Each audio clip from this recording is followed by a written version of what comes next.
अस्सलाम वालेकुम, मैं हूँ गुल लाइफस्टाइल से। कैसे हैं आप? आज मैं आपके साथ शेयर करूँगी सीख कबाब की रेसिपी, जिसकी मुझे बहुत ज़्यादा रिक्वेस्ट थी इंस्टा पे भी और वीडियो पे भी। बहुत लोगों ने कमेंट्स किए थे, तो चलिए मैं आपको सिखाती हूँ सीख कबाब बनाने का तरीका। तो सबसे पहले मैंने लिए हैं 1 पाउंड प्याज, तकरीबन 10 से 12 मीडियम साइज़ के प्याज थे। उसको मैंने फूड प्रोसेसर में बहुत बारीक से पीस के तो इसका पानी निकाल दिया। ये देखिए तकरीबन 1 कप पानी इसमें से निकल गया। आपने इसी तरह नहीं डालने, वरना देखा होगा आपने अक्सर सीख कबाब जो है वो टूट जाते हैं। तो इस तरह कभी भी सीख कबाब टूटेंगे नहीं, क्योंकि उसमें पानी होता है। तो ये मेरे पास हरी मिर्च है। हरी मिर्च तकरीबन मैंने इसमें डाल दी हैं 5 से 6 टेबल स्पून आप इसमें डाल दें।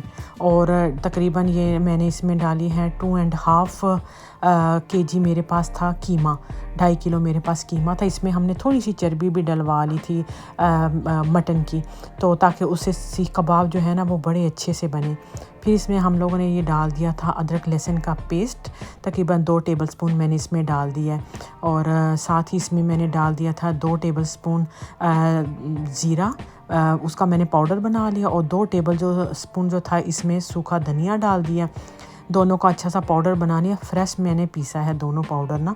और इसमें तकरीबन 1.5 टेबल स्पून मैंने डाल दिए थे चिली फ्लेक्स। और साथ ही इसमें हम लोगों ने डाल दिया था 1.5 टेबल स्पून इसमें सॉल्ट, या अपनी मर्ज़ी के मुताबिक आप डाल दें, जितना आप पसंद करते हैं उतना ही आप सॉल्ट ले लें।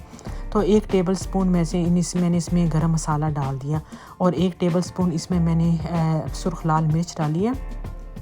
और हाफ़ जो है वो टीस्पून इसमें बेकिंग पाउडर ज़रूर डालें, उससे कबाब बहुत अच्छे फूले फूले से और नरम बनते हैं।